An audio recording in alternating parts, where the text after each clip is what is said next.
I watched cargo planes land on a strip the enemy had already promised to bury, night after night, tires touching down through smoke and mortar fire like the war itself hadn't gotten the message yet.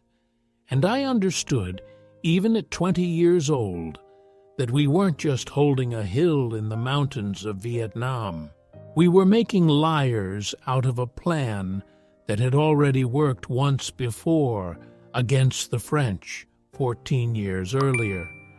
I'm 78 years old now, and I still hear the sound those C-130s made coming in low over Khe Sanh, engines straining against a runway that took rocket fire almost daily, bringing us everything that kept 77 days from becoming our grave instead of our stand.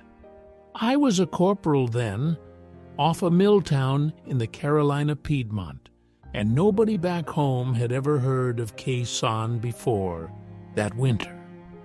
By the time it was over, most of the country had. They told us it would fall in days. I'm here talking to you tonight because it never did. I grew up in a little textile town in the North Carolina Piedmont, cotton mills running 3 shifts, my daddy working looms same as his daddy before him. I figured that'd be my life too, until the draft board decided otherwise, same as it decided for half the boys I grew up with. I landed in Vietnam in the fall of 1967, assigned to the Marine garrison at Khe Sanh, a combat base sitting up near the DMZ and the Laotian border that most of us understood, even then, sat in a spot that mattered more to the generals than it looked like it should from the ground. Rolling hills, red dirt, jungle pressing in on every side, and a runway that was about the only reason the place existed at all. There was a sergeant in my platoon, a steady man named Earl Whitaker, who'd already done 1 tour and had a way of explaining things plain that made the rest of us feel like we understood the war better than we actually did. They want this hill because of that airstrip, he told me, my first week in country, and that means we're not going anywhere, no matter what starts coming over that tree line. By January of '68, plenty started coming over that tree line. The siege started proper in late January, though looking back, the buildup had been happening for weeks before any of us understood what we were looking at. North Vietnamese artillery positions dug into the hills around us, patient, well hidden, waiting for the order. When it came all at once. Rockets and mortars raining down on that base, almost constant, day and night, until the incoming fire became less like separate explosions and more like weather. Something you just learn to live inside of instead of reacting to each individual round. Earl Whitaker kept us steady those first days, moving low between positions, checking on every man in the platoon by name, same as he'd done since I'd arrived. "Keep your heads down and your rifles clean," he'd say over and over, like a man reciting scripture. This ain't the kind of fight where the loudest man wins. I remember the ground shaking under a barrage that lasted most of one February afternoon. Dust and debris raining down into the trenches, and thinking, clear as anything, that I understood now why the history books talked about Dien Bien Phu the way they did. I just didn't yet understand how different our story was going to turn out. The thing that kept us alive more than anything else was that runway. Every single day the weather allowed it, and plenty of days it barely did. Transport planes came in low and fast, dropping supplies, ammunition, sometimes landing outright under fire to bring in what we needed and take out our wounded. I watched a C-130 touch down one afternoon, with rounds impacting the strip not 200 yards from where it rolled to a stop. Cargo doors already opening before the plane had even fully braked. Crew chiefs throwing pallets off almost before the wheels stopped turning. That pilot got airborne again inside of maybe 90 seconds, climbing out through fire that should have, by every reasonable expectation, brought him down. I never learned that pilot's name. I think about him more than you'd expect all these decades later. Whatever fear he must have felt, bringing that plane down onto a strip getting shelled in real time, he didn't let it show in how steady that landing was. That's the part of Khe Sanh that doesn't get told enough, I think. It wasn't just the men in the trenches holding that base. It was every single supply run that refused to stop coming. Word moved through the base the way word does in situations like that the North Vietnamese command had modeled this whole siege on Dien Bien Phu, the battle that broke the French back in '54. Surround the base, cut off resupply, starve it out, force a surrender that would break American resolve back home the same way it had broken French resolve at that valley all those years before. Earl Whitaker explained it to me one quiet stretch between barrages, quieter and more serious than I usually heard him talk. They think this ends the same way it ended for the French. Cut off, starved out, gone. He looked at the runway a long moment before he said the rest of it. Only difference is the French didn't have that.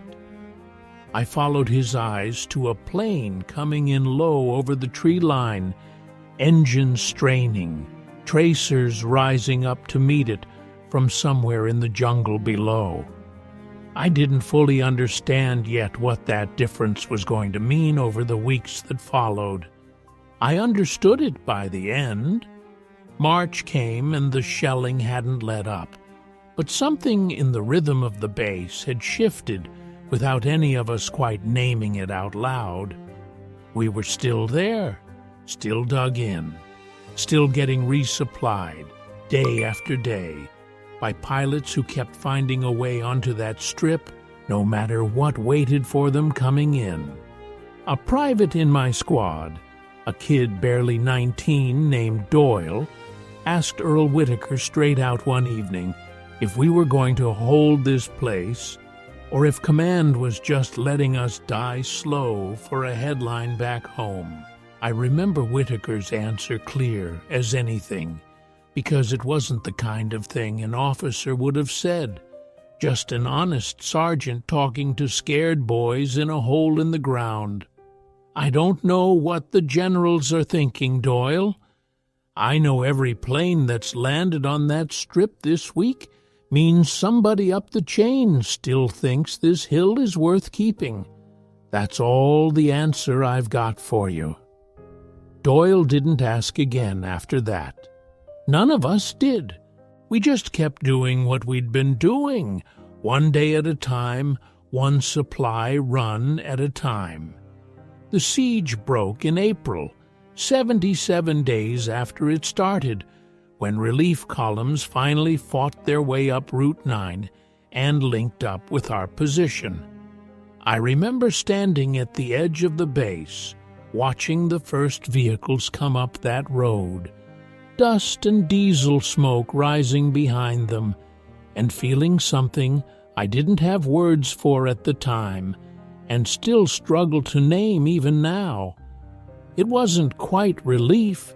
It was closer to disbelief, the same disbelief I imagine the enemy commanders must have felt, watching a plan that had worked once before simply fail to work this time. Years after the war, I read a translated account from a captured North Vietnamese officer, part of some historical research a fellow veteran sent me in the mail. He'd written that his command had genuinely believed Khe Sanh would fall within days of the siege beginning, that the parallel to Dien Bien Phu was deliberate and, in their minds, all but certain. Reading his own words describing that confidence, and then reading how plainly he described the confusion when the base simply refused to fall month after month, did something to me I wasn't prepared for. I didn't feel triumph reading it, not exactly. I felt something closer to quiet pride. Not that we'd beaten a man, but that 77 days of transport pilots, artillery crews, and scared young Marines like me and Doyle had turned out to matter more than an entire enemy command structure had believed possible. Earl Whitaker made it out of Khe Sanh same as I did, and we stayed close for years afterward, until his passing about a decade back. I think about him every time I hear a low-flying plane, which is a strange thing to carry into your 70s, but there it is. If you've stuck with me this far, I'd be grateful if you'd subscribe and sit with more of these stories with me. I think there's something worth understanding in a place like Khe Sanh, not just as a name in a history book, but as 77 days that a whole lot of ordinary men on the ground and in the air both refused to let go the way somebody else's plan said it should. Because here's what I've come to believe all these years later. Sometimes holding a position isn't about the men in the trenches at all.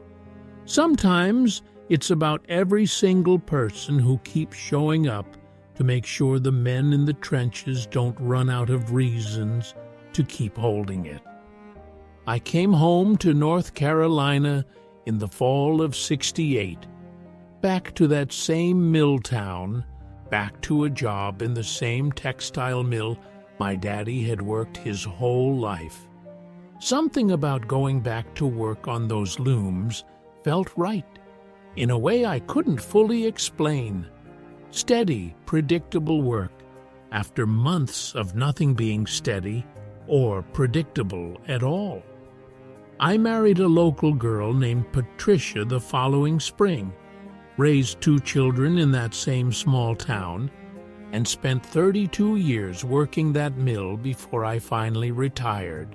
Khe Sanh mostly stayed folded up in the back of my mind through those years, brought out occasionally at a veterans gathering, or when some documentary would mention the siege, and I'd sit a little straighter in my chair without meaning to. Earl Whitaker and I exchanged letters for decades, and I drove up to Virginia for his funeral a little over 10 years ago now, stood in a church full of men who understood, without needing it explained, what 77 days under fire does to the men who live through it side by side. I've got grandchildren now who ask about the war sometimes, and I tell them about the planes more than I tell them about the shelling. I tell them about a pilot I never got the name of, bringing a cargo plane down onto a runway that was actively being shelled, because somebody back at that base needed what he was carrying more than he needed to feel safe doing it. I think that's the part of this story that deserves remembering most.